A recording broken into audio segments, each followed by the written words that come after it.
Good morning, everyone. So here we are discussing Lucent GK's biology, a complete syllabus. So today topic of discussion is bacteria. We will talk about the bacteria, and this is lecture number 22. So let's begin. These are my credentials. Bacteria. It was discovered by Antony von Leeuwenhoek of Holland in the year 1683. सबसे पहले जो bacteria की discovery हुई थी that was done by Leeuwenhoek, scientist हुए थे एवी ल्यूहेनहॉक के नाम से भी आप याद रख सकते हैं। ठीक है, ल्यूहेनहॉक सिंपली आप याद रखिए। ठीक है, इन्होंने क्या किया था, एक सिंगल लेंस माइक्रोस्कोप का यूज किया था, जिन्होंने इसे खुद ही डिजाइन किया था। और उसके बाद इन्होंने एक डिस्कवरी की थी पॉन्ड वाटर से। इन्होंने जो डिस्कवर किया था उसको बैक्टीरिया बोला। इन्होंने पहले कहा इसे एनिमल क्यूल। ठीक है, एनिमल क्यूल क्या होता है? एनिमल क्यूल का लैटिन में मतलब होता है टाइनी क्रिएचर और टाइनी एनिमल। ठीक है, तो एनिमल क्यूल की डिस्कवरी यानी कि बैक्टीरिया की डिस्कवरी ल्यूहेनहॉक ने की थी इन ईयर 1683।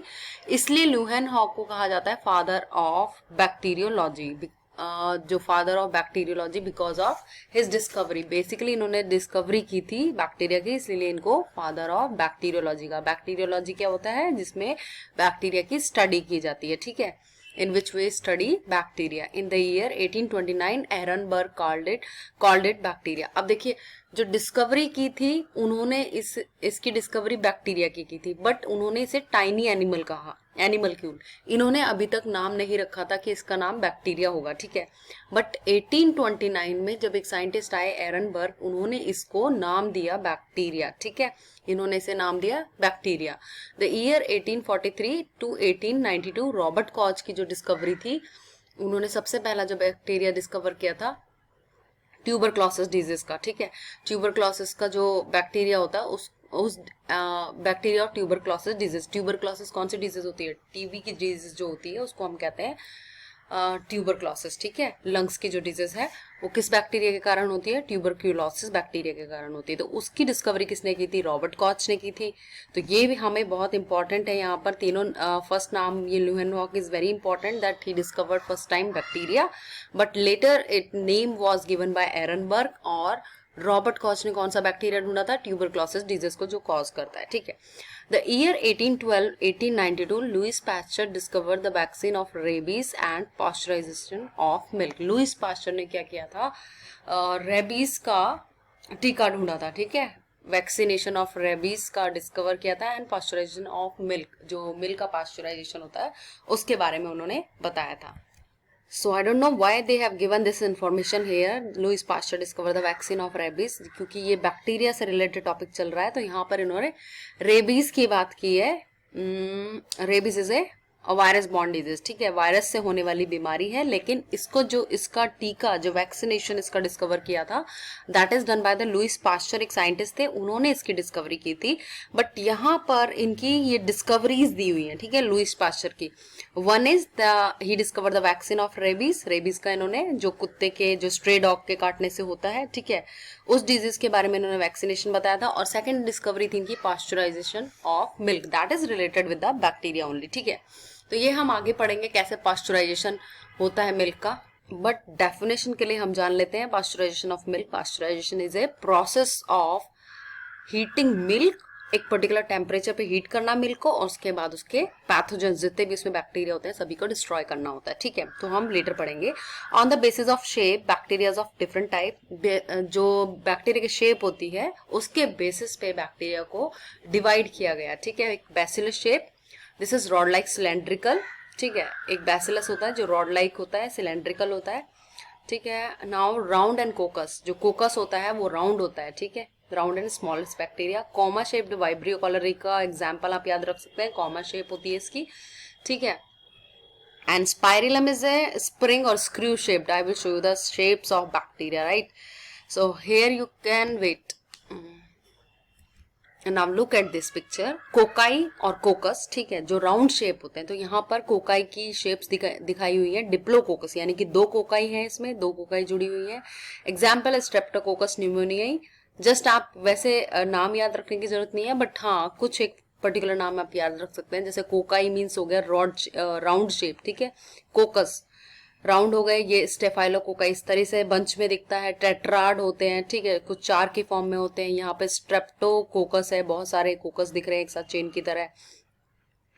यहाँ पर बेसिलाई का देखिए, बेसिलाई बताया था मैंने, रॉड शेप एंड सिलेंड्रिकल, ठीक है। तो यहाँ पे रॉड शेप्स आपको दिख रही हैं, बहुत सारी चेन्स ऑफ बेसिलाई हैं, एक सिंगल बेसिलस भी हो सकता है या चेन्स ऑफ बेसिलाई हो सकते हैं। बेसिलस एंथ्रेसिस का एग्जांपल है यहाँ पर। एक फ्लैजिलेटेड रॉड आपको दिख रही है, फ्लैजिलास हैं इसके अंदर, फ्लैजिलेटेड रॉड्स बोल दिया इनको। अब स्पोर फॉर्मर क्लॉस्ट्रिडियम बोटिलियम, जो ये स्पोर फॉर्मिंग होते हैं वो इस तरह का दिख रहा है, देखो। अब अदर्स है, वाइब्रियो कॉलरी का एग्जांपल देखा था हमने। वाइब्रियो कॉलरी क्या हो गया, कॉमा शेप्ड हो गया, ये कॉमा शेप्ड दिख रहा है आपको वाइब्रियो कॉलरी। एंड ये वाइब्रियो कॉलरी क्या कॉज करता है ह्यूमन में, कॉलेरा कॉज करता है जा। नाउ स्पाइरिला हेलिकोबैक्टर पायरोली, ये देखिए स्पाइरिला, इसके अंदर एक तरफ आपको बहुत सारा बंच दिख रहा है और ये किस तरह का दिख रहा है, स्पाइरोकीट्स इस तरह के दिखते हैं, स्पाइरल शेप्ड होती है उनकी, स्पाइरल थोड़े से स्प्रिंग टाइप के हैं, ठीक है। So basically 4 type of bacterias are present on the basis of shapes. एक होता है bacillus, that is rod shape and cylindrical. Another one is round and coccus, उसको राउंड और कोकस कोई एक ही चीज बोल सकते हो, या तो कोका ही बोल सकते हो, राउंड होता है, ठीक है। कोकस means round. Now comma shaped हो गया, ठीक है। स्पाइरिलम आपको दिखाया था, स्प्रिंग शेप हो गया। Some species of Azotobacter, Azospirillum and Clostridium bacteria live freely in the soil. अब कुछ एक बैक्टीरिया के नाम दिए हुए हैं यहाँ पर। Some species of bacteria like Azotobacter हो गया, एजोस्पाइरिलम हो गया, क्लोस्ट्रिडियम बैक्टीरिया हो गया, they live freely in the soil. वो क्या होते हैं, फ्रीली प्रेजेंट होते हैं सॉइल के अंदर। और उनका बेसिकली काम क्या होता है, very very important beneficial bacterias हैं। बेसिकली उनका इंपॉर्टेंट काम ये होता है कि दे fix atmospheric nitrogen into the nitrogenous compound, ठीक है। इसका क्या मतलब है, दैट मीन इज जो आपके एटमॉस्फेयर में नाइट्रोजन प्रेजेंट है, that is not easily consumable by the plants, ठीक है। आप एज इट इज उस प्लांट जो nitrogen as a compound N2 की फॉर्म में जो प्रेजेंट है उसको ये कन्वर्ट करती है यूजफुल फॉर्म में, जो कि इजीली ली जा सकती है प्लांट्स के द्वारा, उनकी रूट्स के द्वारा, क्योंकि सॉइल में है, ठीक है। तो ये बेसिकली क्या काम कर रहे हैं, नाइट्रोजन को फिक्स करने का काम करते हैं, जिससे कि वो इजीली अवेलेबल हो जाए प्लांट्स को। Then it will act as a जो मिनरल है, जो इम्पोर्टेंट न्यूट्रिएंट है प्लांट का, वो उनको मिल जाए। तो बेसिकली ये क्या हो गए, Azotobacter, Azospirillum and Clostridium bacteria is a very important beneficial bacteria that work is to fix fix nitrogen, ठीक है, एटमॉस्फेरिक नाइट्रोजन को फिक्स करने का काम करते हैं। तो ये इंपॉर्टेंट बैक्टीरिया हो गया। Another is anabaena and nostoc cyanobacteria fix atmospheric nitrogen into soil. देखिए एनाबीना एंड नॉस्टॉक, ये दो एक साइनोबैक्टीरिया होते हैं, ब्लू ग्रीन एल्गी बोलते हैं इनको। एनाबीना एंड नॉस्टॉक बहुत आता है एग्जाम में, इन दोनों के बारे में पूछा जाता है। ऐसे साइनोबैक्टीरिया जो कि फिक्स करते हैं नाइट्रोजन, ठीक है, उनके नाम बताइए। तो नाम हो जाएंगे एनाबीना, नॉस्टॉक, और ये आपको याद रखना है एजेटोबैक्टर, एजोस्पाइरिलम, क्लॉस्ट्रिडियम बैक्टीरिया। ये बैक्टीरिया है, ये साइनोबैक्टीरिया है, दोनों में डिफरेंस है। Cyanobacteria is also called as blue green algae, जो नील हरी शैवाल होते हैं वो साइनोबैक्टीरिया है। इनका काम भी क्या होता है, एटमॉस्फेरिक नाइट्रोजन को फिक्स करने का काम होता है सॉइल के अंदर। तो बेसिकली ये एज ए फर्टिलाइजर यूज होते हैं, कहाँ पर, जो राइस और पैडी जो प्लांट होते हैं, राइस के जो फील्ड होता है उसमें एज ए फर्टिलाइजर यूज किए जाते हैं, सो that they can easily fix the atmospheric nitrogen. The species of Rhizobium and Bradyrhizobium etc. bacteria live in the root of leguminous plant. जो लेग्यूमिनस प्लांट होते हैं, लेग्यूम बनाते हैं, ठीक है, जैसे कि लेग्यूमिनस प्लांट्स होते हैं जो, उनको उनके लिए नाइट्रोजन जो फिक्स करने का काम करता है वो कौन करता है, राइजोबियम एंड ब्रेडीराइजोबियम। ये दो बैक्टीरिया, राइजोबियम आप याद रखिए इंपॉर्टेंट बैक्टीरिया है, ठीक है। ये भी लेग्यूमिनस प्लांट में क्या बनाते हैं, एटमॉस्फेरिक नाइट्रोजन को फिक्स करने का काम करते हैं। तो बेसिकली यहाँ पर इंपॉर्टेंट बेनिफिशियल बैक्टीरियाज के नाम दिए हुए हैं, ठीक है, वो आपको ये याद रखने हैं। Now move on to preserve the milk for many days pasteurization is done, and there are two methods of pasteurization. So first starting ये pasteurization start करने से पहले एक बार लेग्यूमिनस प्लांट के एग्जांपल देख लेते हैं। लेग्यूमिनस प्लांट के एग्जांपल है बीन्स, पीज, चिकपीज, लैंटिल, ठीक है, सोयाबीन, पीनट्स, ये सभी क्या है, लेग्यूमिनस प्लांट है।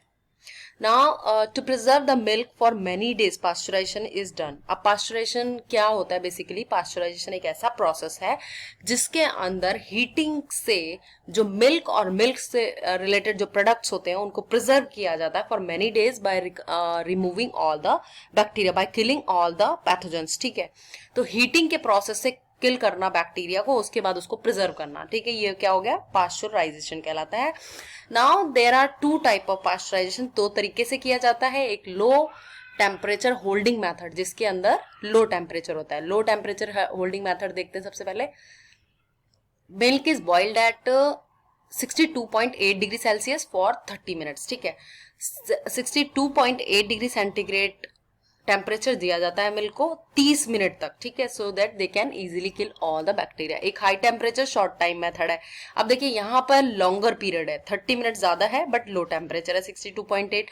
लेकिन high temperature short time method में क्या हो गया, HTST में मिल्क इज बॉइल्ड एट 71, यानी हाई टेम्परेचर है as compared to this one, and degree Celsius for 71.7 degree Celsius for 15 second, only 15 second के लिए। कितना डिफरेंस है इसमें, देखिए आप, ये 15 सेकेंड के लिए आप मिल्क को बॉईल कर रहे हो, ओनली 15 सेकेंड का टेम्परेचर दिया जाता है मिल्क को, और उसके बाद सारे पैथोजन किल किए जाते हैं। In leather industry separation of hair and fat from leather is done by bacteria, this is called tanning of leather.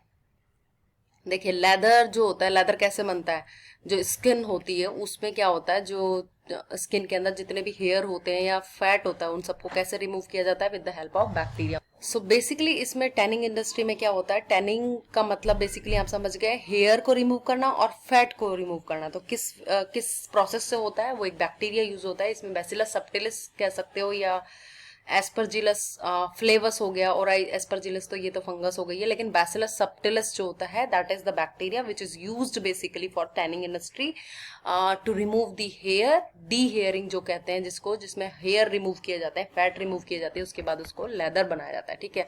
तो इसमें बैक्टीरिया का, यूजफुल बैक्टीरिया का यूज हो गया, ठीक है। Now pickle syrup is capped in salt और in a dense liquid of sugar so that in case bacterial attack bacteria are plasmolysed and destroy. अब देखिए जो भी आपका अचार होता है, आप उसमें बहुत ज्यादा सॉल्टेड होता है वो ज्यादातर, ठीक है, तो वो सॉल्ट में क्यों प्रिजर्व किया जाता है, because of if any bacteria come an attack और वो उसको डिस्ट्रॉय करने की कोशिश करता है, तो बैक्टीरिया जो होता है वो प्लाज्मोलाइज्ड हो जाता है, उसकी सेल क्या हो जाती है, उसकी सेल डिस्ट्रॉय हो जाती है बिकॉज ऑफ दैट सॉल्ट, ठीक है, सॉल्ट और शुगर सिरप के अंदर।